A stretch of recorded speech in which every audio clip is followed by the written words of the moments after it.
Good afternoon. My name is Brian Makris. I'm President and CEO of Home Choice Lending, and today on Grit Matters, I have a longtime, very close friend of mine. The guy is absolutely awesome. He's like a brother to me. His name's Nick Aalerud, and he's here with REI, which is REI, Real Estate Investments Unleashed, or how does that REI? That's one of them. We'll go through them all. Okay, Yes. and then AA Real Estate.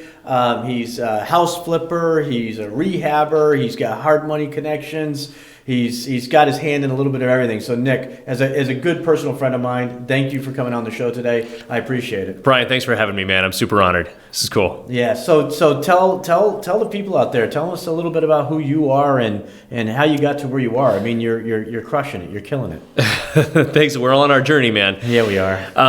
Absolutely. So listen, this is a special podcast for me, right? So we've gone back a long time. And maybe we'll talk about it today. Maybe we won't. Yeah. If we can get as real as you want. Are we allowed to swear? Oh, no? Yeah. You can do whatever you want, brother. You can swear. There's no rules, okay? No nudity, though. No nudity. No, yeah, on the video here today. Yeah. So obviously we're a real estate company. We specialize in helping sellers that really need our help, not a retail agent's help. That's a whole different element, right? Okay. But we focus in on, I know you had my buddy Jeremy Beeland on here too. He's very similar to his story. So, we help motivated sellers that need help, that are not ready for the retail market, right? A lot of them are in tough shape. Like a lot of them are gone through things that I have gone through. So we'll talk about kind of how I started, but going through short sale, going through a divorce, going through putting an elderly family member into an elderly care facility, going into hoarder situations, going into fire burnouts, like all of these things where sellers know that they probably aren't ready for putting a house on the market, getting it ready, doing the light repairs, preparing for the open houses, preparing for home inspections, renegotiating, going back and forth. Those are all who we primarily deal with and have been dealing with since 2006. Wow. So very cumbersome process and a lot of things to do wrong there. And we've done lots of things wrong, Brian. Okay. So, you asked me to go through resets buttons, right? Yeah. So let's try. I'm an open book here, and if anybody wants to reach out and talk more about failures, struggles, reset buttons, that's exactly where I've gotten to here today. I love the reset button. I love it. You've had a couple too. Yeah, I have. And it's funny you say that because we've gone through similar struggles in a lot of areas, and I think more and more people, as you get to know them, whether they shield it or not. But I've been married and divorced and now remarried. And have 4 children, and you have 2 children, and there's a lot involved when you start to try to piece together that piece of your life, and then still start these companies and run them effectively. And let's talk about some failures. Let's talk about a flip that went wrong. And what you learned from it and what makes you better today on it. Sure. Do you have one? Sure. Let's go. Well, I'll go back to the beginning. So how we got involved and tell me when I'm running out of time. No, we're good. We're good. Back to the beginning, 2005, right? So I worked for Mellon Bank in Boston, at Boston and Everett, and they just overworked me. Like I was 60, 70, 80 hours a week. Wow. And they promoted me 3 times, and I oversaw a team of 25, and I was still making under $54,000 a year. Wow. And but I was promoted to work for the almighty Fidelity Investments. Okay. We all bow down to the almighty Fidelity, right? They're paying the big bills for Mellon Bank. And I just remember Christmas Day, New Year's Day, Nick's team will handle it. Nick will handle the foreign exchanges. Nick will handle the Taiwan dollars. Nick will handle, and I just remember I was completely burnt out, and I needed a way to get out of the corporate grind. Yeah. So I, jumped into a learning annex here in Boston in 2005. Robert Kiyosaki was there. He's a big Rich Dad Poor Dad guy. Love him. Donald Trump was there, not before he was in politics. Yes. We had a bunch of local people. And I ended up signing up for all these courses. And I, bought multifamilies and this thing called, tax liens certificates. And we took, online coachings. And I'm like, all right, putting all this money out and can't get traction, can't get a deal. I'm not licensed. I'm not an agent yet. I'm just a whole, real estate investor, big shot, right? Yeah. That hasn't done a deal yet. So, but a big shot. But a big shot, right in my head. Well, because I'm working the bank in Mellon, I'm like, these people don't even know this side hustle is going to be massive. This is going to be a big deal. And a guy in Minnesota actually saw me hustling online. And he's like, hey, listen, and let's go back 2005. You and I were in business in 2005. Yeah. I was in banking. You were in banking, I think. Yeah. And so, a lot of people don't know what it's like to be in a market that's just about to pop Yeah. and then to go on the downside, right? And that's like the people who started in 2013. Like everybody's made money in real estate if you start in 2013. It's like, have you felt the pains of what happens when we're in a declining market? So this guy in Minnesota found me. He's like, I see you hustling. I'm finding access to undervalued real estate. And I'm lining up tenant buyers, right, that have hurt credit. So they're going to come in and they're going to pay 20% above market rents to rent this for 3 years. And then in 3 years, they have a P&S signed with us to cash them out for 20% above what we're paying for it now in 3 years. I'm like, this is cool. I don't know. I never heard about this. I'm going to learn. And Love it. And back then, this is, again, back in 2005, we would contract for a seller, let's say at $500,000. We'd leverage it for 90 to 100% financed, right? Yeah. Probably no doc, probably all that stuff. Yeah. I remember those days. No income, no assets. That was I'm it. unemployed, but I make $100,000 a year. Amen, right? Yeah. So back then, we could get a payment authorization legally at the closing table, which was the seller saying, "Hey, thanks for the $500,000. Here's $50,000 back to go play with, and good luck." Right. Because right, and it was all leveraged money. Right. So we made money at the closings, Yep. through the rent Yep. through 3 years, and then cash out 3 years. Yeah. Here's the problem. Didn't close on one. I closed on 5 in 1 week because I was going to make all that money back from all these seminars and courses and gurus that I had paid into. Like, this is it. This is my opportunity. And I got these checks from the closing. And the partner got his 40%. Then we had our first call on Monday to line up those tenant buyers, and he didn't show up to the call. Then we had like a Thursday happen, and we had an email thing, and he wasn't responding to email. We're like, dude, what happened? All of these the leases were forged. The P&S agreements were forged. No he kidding. took his piece from those upfront closing money, and he pieced out. Shut up. My first 5 deals in real estate. So I tried to take some of that money, and I hired like an attorney to chase him and a property manager to try to rent these things out. It's out of state, right? And I don't know what I don't know. All 5 deals. 4 of them went to short sale, 1 went to foreclosure. No kidding. My first 5 deals in real estate. Yeah, that's enough to pack up and go back to corporate. And that's exactly what I did. Yeah. Head in the sand. My ego was completely shot. Where I started with an 820 credit score, money in the bank. Wow. And in order I had to go back to the bank, and if they checked my credit, I'd lose my job. Right. But there, I took 6 months and just reevaluated. And I wrote a book about it. It's called Don't Quit, Stories of Persistence, Courage, and Faith. It's on Amazon. All profits go to charity. People want to see it, look it up. But Wow. It's if you read that story, I literally had already paid for a hypnosis session, which sounds crazy and ridiculous. Right. But I found myself at this hypnosis session in Las Vegas with a guy named Marshall Silver, national hypnotist. And I'm like laying on the ground, like yelling and fighting with myself.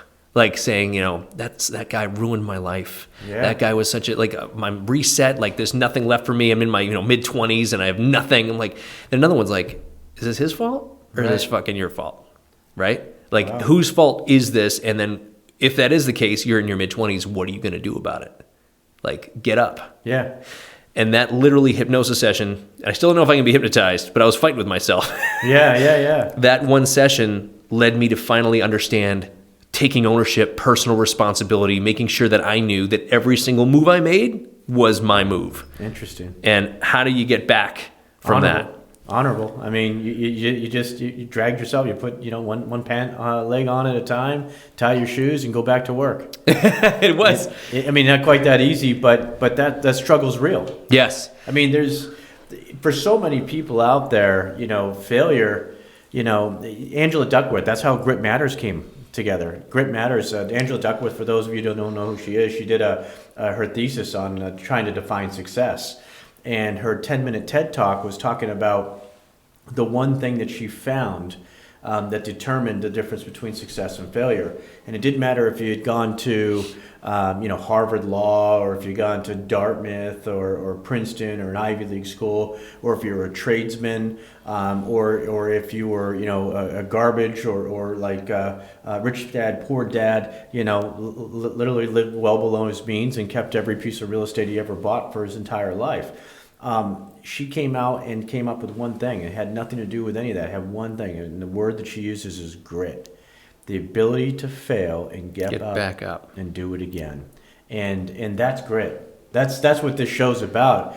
for me, that struggle's real as well. I mean, I've been up and down. I've made more money than I make today. I've made less money than I make today. In all of those, it's always you got to power forward. You know, you're going to wake up, get kicked in the balls, you know, and then you're like, all right, that hurt, and move forward. And that, you know, you're sitting there. Thankfully, you know, it doesn't happen at 60, and you learned a lot between now and you're a long ways from 60. But that happened at 20, and you could have gone down other roads, and you got back up. We did, and KFC, right? What was he? 60 something before he made his first real successful business. That was it, right? Yeah. So even at 60, right? It doesn't matter when the failure happens. It's like, take what are you learning, move forward. What are you learning? How do you implement? Yeah. Right? And that's been really my journey since that moment. And since that moment, you know, to get back up, right? First, it was taking responsibility. Next, it was, well, I no longer have cash or credit to play with. So what am I going to do to kind of reset myself to get out of this corporate grind? Real estate's still my way out. I just need to figure this out. And I found a guy who was buying triple deckers in Somerville area, and he showed me what he looked for. I met him at a real estate event. Wow. Real estate events are where I have made the most solid connections that I can ever make, right? Like it's all about networking. Yeah. And at that point, it became, he told me what he was looking for, showed me how to roughly manage construction budgets, and said, if you find me some sellers that are willing to make a deal, I'll throw you $5,000 for each one I can buy. And this and you're still not licensed yet, right? Nope, still not licensed. I know that it's a frowned upon term, right? I didn't know what wholesaling was back then, didn't know what any of that stuff was, but at the same time, right? So that was literally, though, how I crawled back out of this mess. And 9 months later, took 3 months to get traction by just knocking on doors and making phone calls every night, every weekend when I wasn't working. And finally, after closing 9 or 10 deals with him, I had enough money, a down payment to get my first loan on my own triple decker, but I couldn't qualify for any loans, Brian. So I had to go the hard money route, right? Correct. I know you had Ann Bellamy on your podcast. She's an amazing hard money lender. She's awesome. Yeah. And you guys have worked together a ton over the last decade. We have. Yeah. She's been a partner of mine in the networking groups, and she's an amazing woman. And she, once I was a little more established, she and I got together and did tons of business together. Love it. But I did my first deal. I'm on my own in Somerville. Partnered with an ex-girlfriend. I don't advise anyone doing that. But I broke even, and that was proof of concept. Like, I don't have to lose my shirt in real estate by doing my first rehab. And since that day in 2006, that became my focus, and we made SOPs and processes and checklists around it. And now we try to help 100 homeowners a year in the markets that we invest in to try to get them to hit. They all going through reset buttons, right? Every single one of them is going through a financial reset or an emotional reset, or I've been through short sales, I've been through foreclosures, right? And we know how they are and where they're at. And if we can care, and if we can go, instead of just going for a contract sign to say, hey, listen, we're an investor, and yes, we're going to make money. Here's the offer. Does it work for you? No? Okay, that's fine. We don't do that. We go in there to listen to their issues, and to, at the end of that presentation with Mr. Seller, totally okay if we can't make a deal happen here today. Some people are for us, some people aren't. Mm-hmm. In fact, a lot of people need retail agents to help with getting the max amount of value for their property, right? As we discussed over the phone, we want to work with people who have some significant problems that we can try to work through and help. But at the end of this today, Mr. Seller, all I really need and what I want is for you to feel listened to, and I'm going to ask you for a testimonial, whether we can make a deal or not. I love it. And if we can get that, if we can get enough sellers that know we're there to actually help instead of just do a real estate deal, we've made an impact. And that's what we're trying to do in different communities across the whole country. Yeah, you're killing it. I know that every time you run one of your events across the state of Massachusetts or in New Hampshire, you've done them all over, they're always packed. I just saw one, there was hundreds of people in that room. I mean, it's amazing. It truly is. So tell me, when did you decide to shift? Because you're a licensed real estate agent, right? Yes. Okay, Yes. So you made the switch to that. And what was your why? Why would this is working right now? Why do you make that shift? What changes? No, fantastic. It was for me. It wasn't a great story, right? You have really high-end players on the agency side here.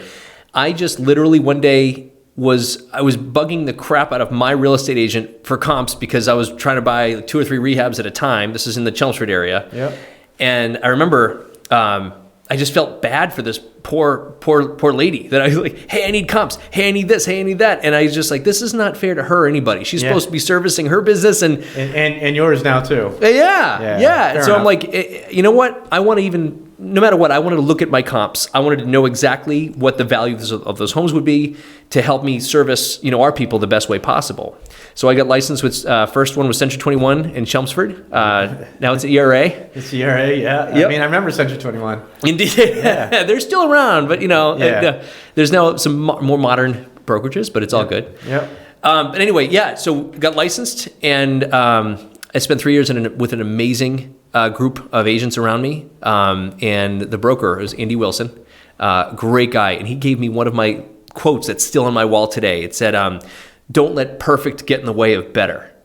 And he said that to me, and I don't know if he got them somewhere else, but I'm going to give him that credit. Sure. And I, every single time, because I'm a perfectionist, if I waited until something was perfect, it would never ever get done. Yeah. So it's like, it's great. So he's carried through. And that's such a valuable tool, because this podcast has been a work in progress. And, Brandon, and with S&B Connections was grateful enough to have him set everything up and run it. But I'm like, if we're going to wait for this to be perfect, it's never going to happen. We're going to grow as we go. We're going to make each one. We're going to change our camera angles. We're going to keep making it. And that's with everything. That's with every customer that you work with. What could I have done better to make it slightly better than for the next customer going forward? And that's really experience at the end of the day. When you look at, you started this, I think you said 2005? 2005. Okay, right before the crash.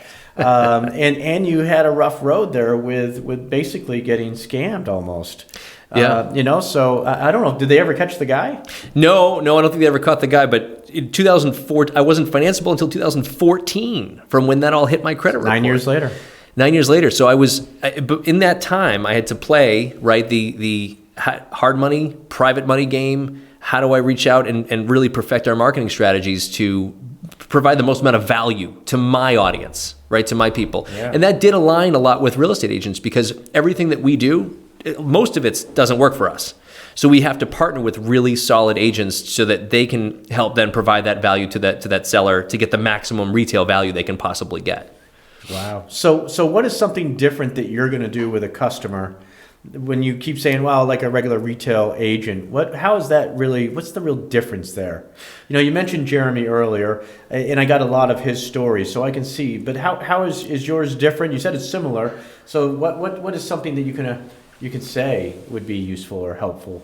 Sure. I'll give you an example of like one of our transactions, which I think agents would shy away from this, right? So we had a couple, it was a couple that was divorcing. Okay. And they had 9 different liens on their home. Wow.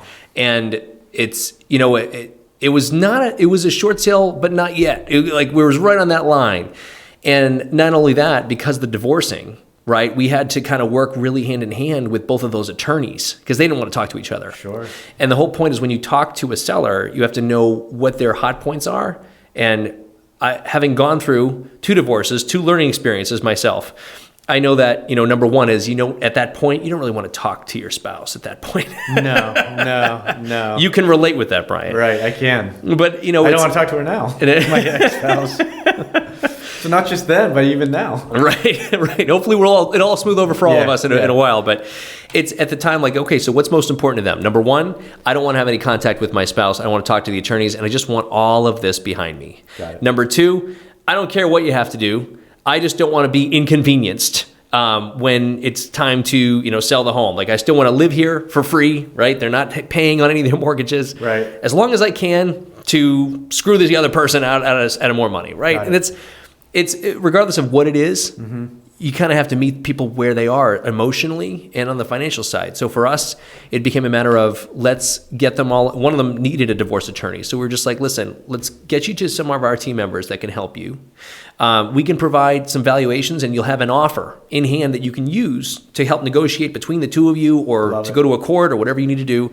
And then at the time, just know that, there were certainly not going to be open for an open house or home inspections. Like, this house needed lots of work and deferred maintenance. Okay. And instead of kind of embarrassing them, right, by putting it on the open market, people will know what was going on. The neighbors and everybody else, and I get it. It's sensitive. All cash, no inspections, no open house. Like, we are a cash business. So people say they're cash, but wholesalers sometimes don't put out the right intentions, and they say they're a cash buyer, but their intent is to just sell it off to someone like me. And that's okay, right? They do that, but we are an actual cash buyer business. And that just seems to take that out of that from that side of it. And then on the retail side, as we talked about earlier, it's always a big benefit to have an amazing residential lender to ask our buyer agents and buyers to, you know what, just please get a pre-approval with these people that we know and trust and have amazing products. Like just for that, we'll move it. I love it. So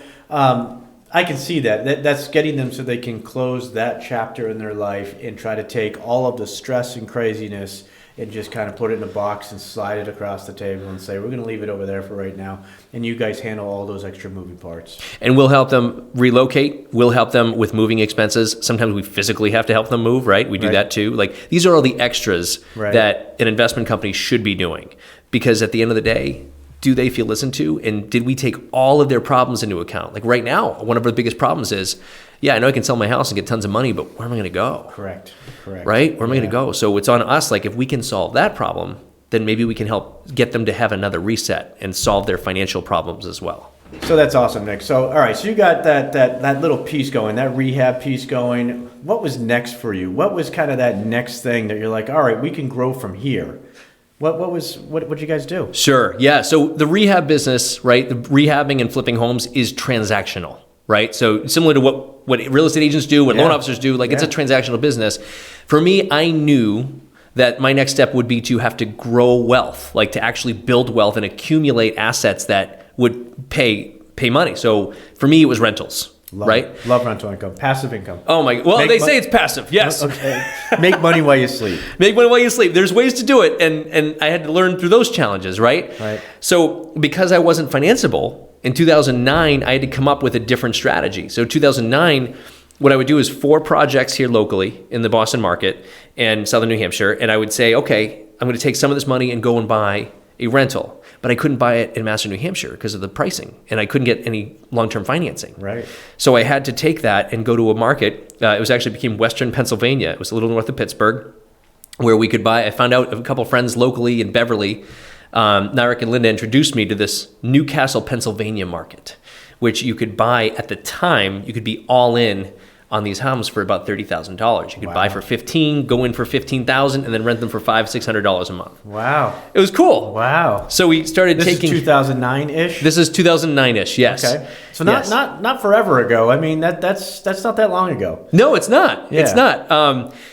Will the market ever appreciate? Probably not. But, that's okay. D- area. We talk about A, B, C, D. It's a D- area. The tenant base is not awesome. Okay. But they're still good people. And it's an affordable community. Sure. So we started buying single-family homes. I would do 4 rehabs here, try to buy another one out there, 4 here, do another one out there. So are you buying these sight unseen? Are you flying out on location? You checking these out? I was flying out. You were? Yeah, flying out on location. Listen, I was burned once. I can't. Now I had to see every single asset. Now that has changed in the last 15 years, but every single time I'd go out, take a look at it, would have the people in place to try to manage these things, and that became my next. Is like, okay, let's just start accumulating these, and that became like kind of a testing ground for how we're going to manage our tenants and our residents. And so we kind of implemented a unique way of providing excellent customer service and 5-star resident retention programs, and that was great up until I took a bunch of courses in 2010 that said, forget about single family rentals. You got to just jump right into 150, 200 unit building apartments all over emerging markets in the United States of America. I'm like, ooh, that's bigger, faster, right? Like it appeals to our entrepreneurship brains, right? So I'm like, okay, that sounds really good. Yeah, I'm gonna start doing that. And I had my rehab business, which was somewhat not automated, but I had people in place that were kind of running that pretty well. And so I said, okay, I'm gonna start marketing in North Carolina, and I'm gonna find like the perfect big multifamily apartment complex. And I got one. It was 144 units, and we're working with the seller to kind of do due diligence on it and disclose sellers. And then I started raising capital. I started going out to my private money people saying, hey, listen, we're going to be doing this, and we're raising that money. We're going to be, X amount for equity percentages, and it's on the docket. And that deal died. You know why it died, Brian? This is weird, but the commercial agents that, and commercial people listen to your podcast, like sellers sometimes lie about their financials. Oh, really? Did you know that? Yeah, shocked and outraged. So it's not looking as good as we thought it was. Well, that deal died. But what ultimately happened is, and again, we said, how much time do you have? What ultimately happened was some folks here in Boston saw me hustling, getting this deal, bringing this equity to the table. And they're like, hey, listen, I know you're part of this National Guru program, and we're coaches for him. And we already own 600 units. Why don't you come work for us? Help us raise equity, which, by the way, is now a big no-no. You can't just raise equity, right? You have to have a real job. But come raise equity. We'll show you the operations, the back office, the support, how we asset manage. We'll show you the reporting. I'm like, yeah, that's what I'm missing. I'm missing all that. Like, that sounds great. So I jumped in with them. And in 3 weeks, I put like $150,000 of my own money with them, and I had raised another like $100,000 of like a friend and then a colleague's money. Wow! And in 3 weeks, I get a call from one of the GPs, and I remember I'm still at the Century 21 office. I'm in the second floor, and he calls me. He says, "Hey Nick, not a big deal. We just got a call from the SEC. We're totally cooperating, answering all their questions. Yikes! But they're going to call you next. So good luck." And I was like.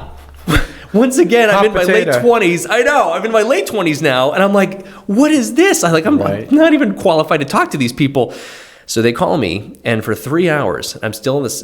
For those of you who know Chelmsford and Century 21 and now ERA, I'm pacing the second floor office there just for 3 hours while 3 attorneys are just asking me tons of questions. Like, where did you get this information? And where did this flyer come from? And how do you aware of this asset? And this. And I'm answering as best I can. Right. And at the end of 3 hours, I'm like, gentlemen, I'm sorry, but do I need an attorney for this? Yeah. Do you feel you need an attorney, Mr. Aalerud? Oh, my goodness. That was the end of that conversation. I'm like, gentlemen, respectfully, I don't know what this is. I'm going to, talk to you with an attorney and this and that. Long story short, so that year was 2010. And 2010, I had just gotten... The hits keep coming. That's why I share, though, right? So, in 2010, I had just gotten married to my high school sweetheart, and we're moving into, a new chapter in our lives. And now the subpoenas and depositions and coming into Boston to do all of these reporting. And I just gotten involved with the Edible Arrangements franchises with my mom. We owned the Westford and Lowell, Massachusetts ones for a while. That was cool. But, all of this now was in the public eye. Yeah. And I didn't know why. Yeah. And my attorney that I hired was like, hey, don't talk to anybody. They're lawyering up. You can't talk to your GPs. You can't talk. But I know these guys. They're nice guys. They got me involved. And didn't matter. And 18 months later, as it turned out, there was, I don't know really what happened, but they, the three of them, I guess the reports say they were commingling funds from one asset to another. And there might have been some evidence of some bad dealings going on. And they were all fined $300,000 and said, you can't do business in Mass anymore. Interesting. And for me, what does that mean?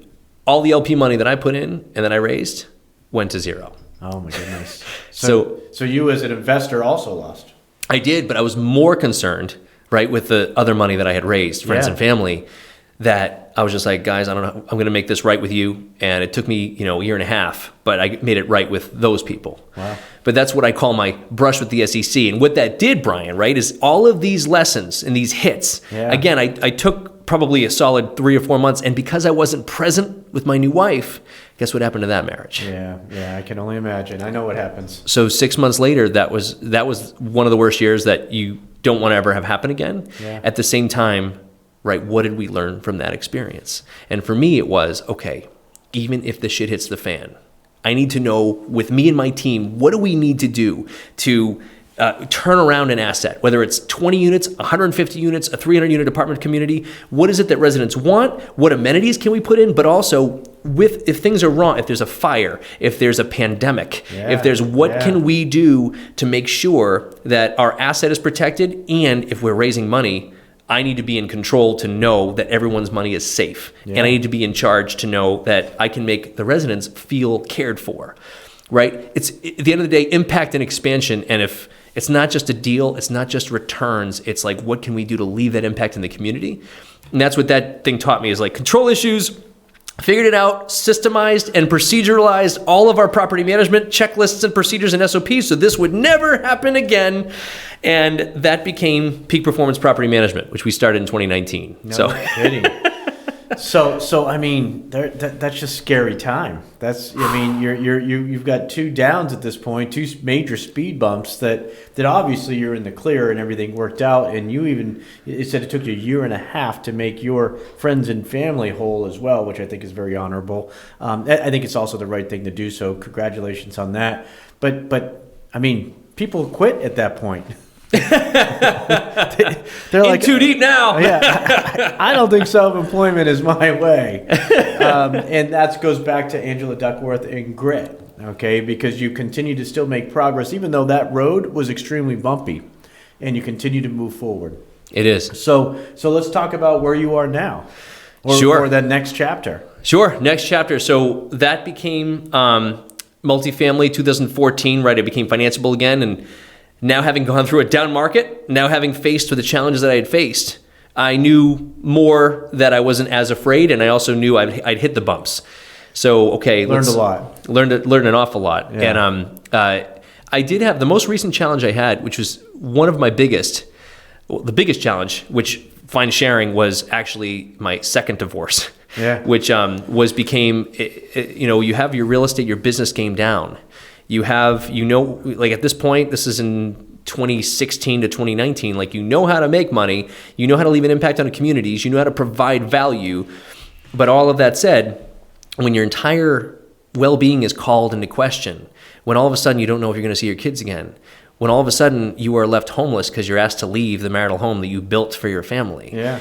When you go through something that's that deep, that's personal and emotional. Yeah. That's when I literally finally started what I know is the real life journey, right? And I want to give a huge, Brian and I have known each other for a long time, and Brian sat with me at the 110 Grill in Chelmsford. I remember this day. Yep. It was a big moment because I was in that zone where, you know what? I'm going to live with this relationship, this toxic relationship, but I'm going to do it for my kids.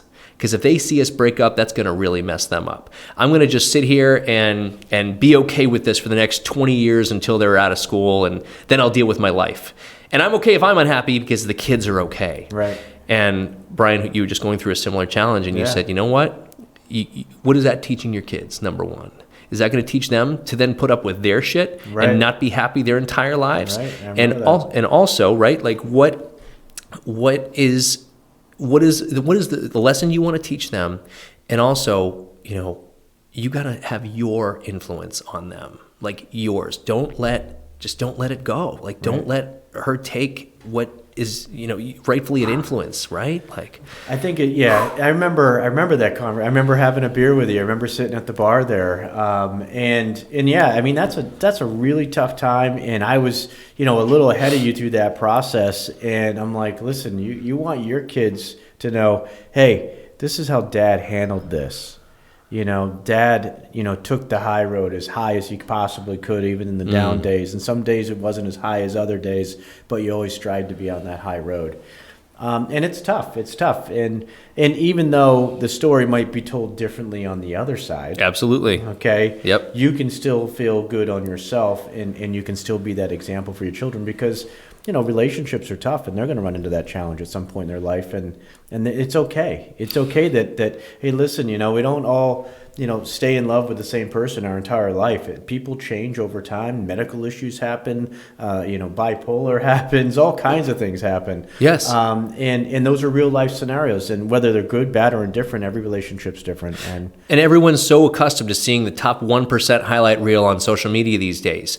People don't know, and it was only in 2019 when I learned the real game. Like, you and I can come to work and produce every day as long as we're providing value to people, which is what we're doing here with these podcasts, right? And our networking groups, and like, what else can we do to help benefit our communities? At the same time, if we're out of sync with our relationships, if we're out of sync with our fitness, if we're out of sync with even just the belief in ourselves and like a relationship with the universe or God or whatever you want to call it, like if we're out of sync with any of those things, finance will go down.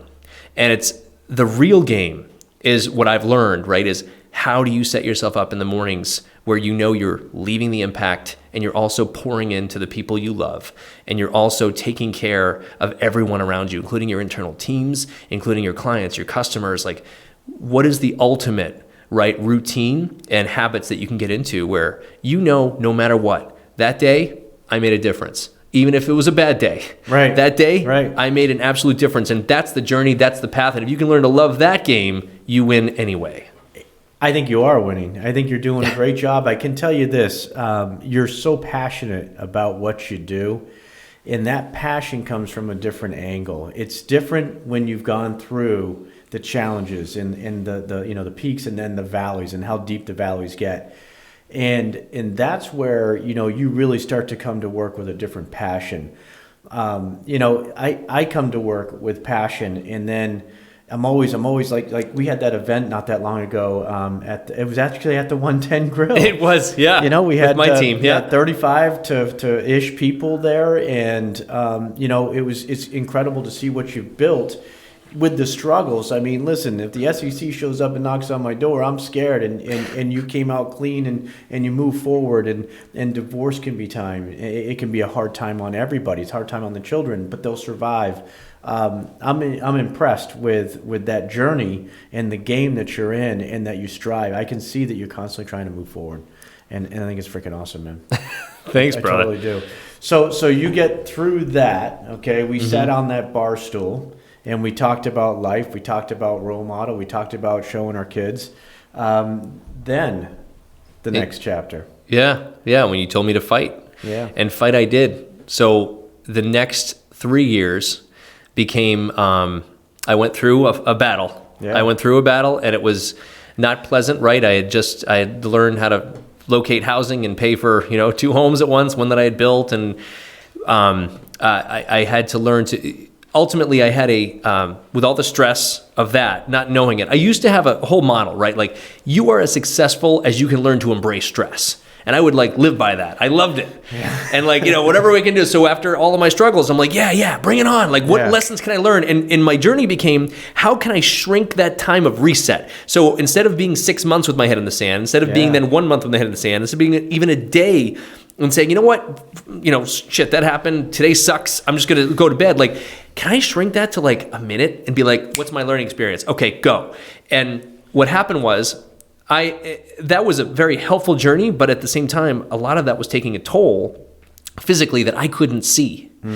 And fast forward to, I'm in the parking lot of my chiropractor in North Andover. And I remember just thinking to myself, oh God, I feel something in my chest. That's not normal. Wow.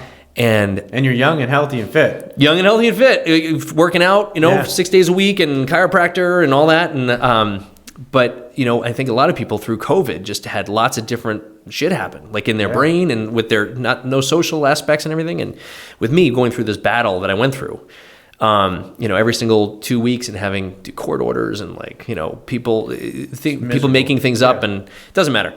But I remember oh my God, I can't feel my hands. Oh my God, I can't feel my feet. Oh my God, massive pain in my chest. Is this it? Am I in a parking lot in North Andover and I'm about to just... Right. Next to a 7-Eleven? This is it. And I woke up in the ambulance, and I literally, it felt like someone had put a 1,000-pound plate, it just dropped it on my chest when I was in my driver's seat. And I blacked out. And I remember in the ambulance waking up being like, what happened? And the doctor said, well, you have some light scarring on your heart, but we can't say it was a heart attack. Wow. But this is, nothing's wrong with you, you're fine, which translated into, holy shit, panic attacks are real. Yeah. Then I looked into it and I thought people would just make that up for attention. No. These are real things because your body takes that stress and you're not thinking about it, but it puts it somewhere. Right. And then finally it just dumped on me. And I literally thought to myself, panic attacks are caused by my brain not being able to handle this stuff. The amount of things going on. Yeah, it's all coming at me all at the same time. And my brain at that point, maybe I was just having a little bit of heart palpitations, but my brain was like, oh, well, you're scared, so let's just make everything else happen. My brain literally tried to kill me that day in my car. Yeah. That became my journey of this brain is not us, right? This is built to create and provide impact and expand our businesses, expand our communities, and expand the people we help, or it can completely destroy us and take us out just with how we're thinking in the morning, right? Wow. It's just like our hands. We can create or we can destroy with them. Our brain's just that. Yeah. So every day, how do I train my brain, right? Which became Reset. with a reset every morning, and starts with like, I do a gratitude exercise every single morning. Even it's the 5-minute journal, which is a phone app. And gratitude sort of puts you in a better mindset. And then if you have time, right, like I'm now doing a 10 or 15 minute breathing exercise with a small meditation, or you can do something else. This sounds crazy. And I didn't believe in any of this 3 years ago, Right, Brian. right. Like that was my next journey, where I literally felt I was dying in a parking lot. Wow. And what becomes important to you after that becomes a lot different. Like, oh, I'm not just here for deals, which we weren't anyway, but how can we change lives today? Because mine could be gone in an instant. Right. So that was that. And I could tell you about a challenge we had with our team, but we can talk about that maybe another time or something. So. Yeah. So Nick, that's incredible. So since then, you've have now new routines. Isn't it something that when you look at when you're 20, you think you're invincible? Okay, when you hit your 30s, okay, all of a sudden that clock starts to tick a little faster, and then you start to approach 40 and it's starting even faster. And now you become a lot more methodical about what you do, how you do it, when you do it. And going to work wasn't about just passing through 8 hours and punching the clock and being done. Now it's how much can I accomplish in that 8 hours, full speed ahead, pedal to the metal all day long, so that when I go home, I can try to unplug. And I find myself in these types, and Brandon, I mean, he's got 6 children over there, God bless him, okay? But I find myself, I'm all in. When I come to the office, I'm go. You saw me, we were walking around, you got here early, and I'm banging out, getting this last stuff, and it's I've got no time to spare. And, I'm no longer in my 30s and I'm no longer in my 40s. I hit that other digit. So I'm looking at that window closing even faster. And it truly is. I come to work with a new passion. I don't question my abilities like I used to. And I don't think you're questioning a single thing. You've got a vision and a path that is unprecedented to anybody else out there. I can see it. I can see it in your eyes, okay? I can hear it in your voice that you can see what you're trying to do and you know it's making an impact and you want to help more people. I can see it. Amen. Thank you for that. Yeah, I'll go through one more challenge if we have time. Yeah. And it's funny because this is kind of a great lead into what we're up to now. There was a moment about 2 years ago where, we had just realized that we had set up the company based on what I thought everybody cared about, which was money, right? How do we have the highest compensation schedules, right? How do we have so I'll fast forward, right? People who don't know, right? So we have a full service, obviously, REI Real Estate Home Buyers, which is a full service investment division where we buy, fix, and sell homes. We have our rental division where we buy, fix, and rent out homes in the greater Boston, New Hampshire, Pennsylvania, Florida areas. We have a full service brokerage, right? With about, right now we have about 40 agents that's based Mass in New Hampshire. And those people specifically, right, were along the investment track, most of them. They weren't retail agents except for a few, right? Because investors and agents really can work really, really well together, right? Like as far as everything we do, we're marketing for different audiences.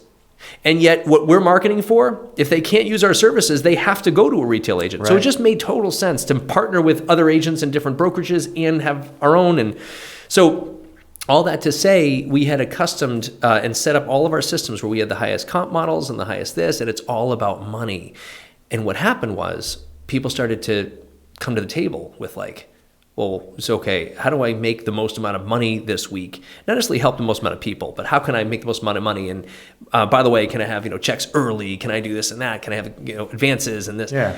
And we're like saying yes and yes and yes because we're thinking that's what helps people. But then ultimately we had to take a step back and we hit a reset button with our own team.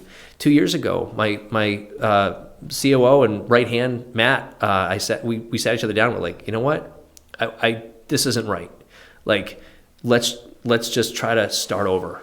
And, we had conversations and some people left and we had conversations, let everybody else go. While, right, we had like 12 rehabs going at once, while we had the rental division, while we had the property management. It's like, let's let everybody go and start over with a set of solid core values. And you and I have had several conversations about how important culture is. And it took me, that was from 2005 until 2019.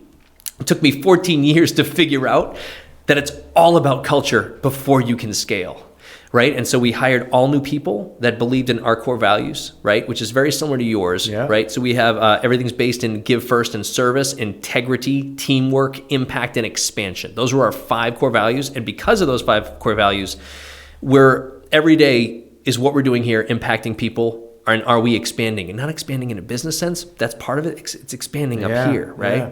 So I wanted to talk about culture and how important it was. And you said, which I thought was a great line, you're like, never put on a company event and don't invite spouses. Yeah. Because it's a lot of different, and it also shows. Go ahead. Yeah. Yeah, we just talked about that off camera.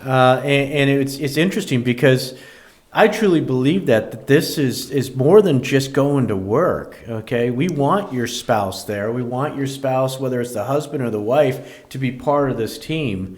And I think it just adds so much value when your spouse is buying into what you're doing in your business, in your vision, and then they come in and they see the company has that same vision, and all the people that are coming to this event have that same vision. And then you're looking around and you're saying, this is all like-minded. We're all on the same page here. I've got buy-in from my wife. My wife's here. Your wife's there, or soon-to-be wife. Congrats. So you start to look at these, and these things kind of really change things for us. They really do. And I think that makes a huge impact. And I've done a million things, and my spouse was never at it, nor was she invited. And I love having my wife there. The function that we did, the dinner and the event that we did, my wife was there, yours was there. Everybody that was there brought their spouse. And I thought that was an incredible event that we did. It's a great, and what, like you just said, it's definitely a culture thing, right? Like that helps with that culture. And if everyone's there for the right reasons, like I'm just so incredibly proud. So we did this reset, and it was really hard to find the right people. But with the right orientations now, all about the core values, not even about, we're going to go and, have, 500 deals this year and buy 500 more rental assets. It's like, no. Like, it's about this. Can you enjoy the journey while you're here with us? And here's the expectations, here's the accountability measures, but like, we're about this. Are you giving, right? Do you believe in the team over yourself, right? Do you believe in, obviously, integrity we don't even talk about because people just need to do the right thing, especially when no one is looking, right? Yeah. And then there's impact and expansion are the biggest two, right? What can we do today to provide a bigger impact? Why the networking groups? Why your podcasts? Podcast. Why the Shut Up and Do It Real Estate podcast? Thank you for the plug, right? Yeah. Like, why the books? Like, what can we do to try to get our message out to people so that they're not in this for the money? Because if you're in this for the money, you're not going to make it as far as when you're in it for the impact and expansion of heart, Sorry, I'm like obviously super passionate. So. Yeah, I love it. I love it. I love you as a friend, and I love your family, and I'm all in on it as well. I saw the message. I'm in on the message, so I love it. So Nick, I want to talk a little bit before we wrap up here. Can you just tell me a little bit about where you see your company and where you see it going? You have rental properties. You have the real estate side. You're helping people make these transitions in their lives at the hardest times in their lives. Where do you see it? Is it like this is it, or do you have a deeper vision? You've heard this deeper vision, Brian. You were the only people who outside of our organization that has heard it. I'm happy to kind of give a little glimpse as to what we see. My vision for the future is obviously we know where things are heading. There's a lot of prop tech out there. Zillow has made a huge splash, right? There's a whole bunch of iBuyers. There's different brokerage models that have come and have gone that are making things positive to a point, right? A lot of good virtual stuff and virtual backgrounds. And there's other things that are positive, like good compensation models. And where I see things headed, I think an awful lot more people know what to do to free themselves financially, right? The first thing we have to do to free ourselves, right, is to get out of survival mode. And a lot of real estate agents and a lot of real estate investors are constantly in that survival mode, paycheck to paycheck. What can we do to help, pay off? And then once they do that, it's like, oh shit, I got taxes? Oh man, like they pay the taxes every year and this and that. Like once they finally get going, they're getting some boulders thrown at them to like kind of knock themselves back down, and maybe they want to go to the team route and start hiring an admin, but then they have to understand the roles and what's involved in the salary positions and what is being a team lead all about. Like what I see is that there's a lot of information out there and there's a lot of good models out there. But I mean, I have a phase 12 approaches for this, as you saw a big, deep thing. But I will say this: what if right? There was a real estate model out there that could take real estate agents, real estate investors, and the seller clients, and the loan officers, the title companies, the attorneys, the stagers, the photographers, the contractors, the HVAC workers, the electricians. What if there was a company out there that could help all of those people become completely financially independent in the first 5 years with automation, with technology, with platforms that can be accessible via their app, that have the basic things. Everyone wants the training and the support and the leads, but what else can we put in place behind the scenes to make that all automated? And think prop tech meets fintech meets real estate brokerage model. That's all about 3 pillars: charity, education, and wealth. I love it. And there's 3 different funds that are associated with those things that everyone can have access to and benefit from. And this is the first time, I guess, we've gone public with a little bit of that vision, but we're about to roll that out in the next year or so. I don't want to get too deep into it, but I knew it was a loaded question because I kind of knew that we had, and that's enough to kind of trigger. So if somebody's interested in learning about your vision and where you're headed with your companies or wants to be on your team, can they reach out to you personally? Can they call Nick, or do they call your office? Sure. Yeah, absolutely. Yeah, they can. They can call Instagram and Facebook is probably one of the best ways they can reach me. And if they're interested in joining, I'll just connect them with our office, and they can go through just like our core values. Though we don't just sign you, right? You have to go through are you a person of integrity? Do you give? And we go through some mindset shifts, and when you're there, you're there. And that means we're all locked in together with one rocket ship, right? I love it. REI Unleashed is another awesome networking group, right? We talked about that. Yep. That's the third Tuesdays of every month. Right now it's in Salvatore's and Lawrence. We talk about, it's really primarily geared towards real estate investors, but lots of agents come. It's a great place to kind of network. Massive. Yeah, it's awesome. Awesome. Yeah. Cool. And beyond that, that's like our free events. And if there's real estate investors looking to take a next level, we do have a weekly live coaching, which is called REI Ignition. It's a closed Facebook group. There's a small investment of $97 a month for that. And we have another group, which is called REI Accelerated, which is we plug them into all tech and tools to kind of give them a scaled real estate business in one. I love it. For anybody thinking about getting into real estate, flipping real estate, learning, needs help, is in that tough time, which we've both gone through, we're here to help. Reach out to Nick, reach out to his team, follow him, be part of his podcast. The name of your podcast again is? Shut Up and Do It Real Estate Podcast. I love it, my man. I love it. I can't wait to be on that show. Nick, as a longtime friend, I love you, brother. I appreciate what you do, and thanks for coming in today. Thank you, Brian. I loved it, dude. See you soon. Thank you.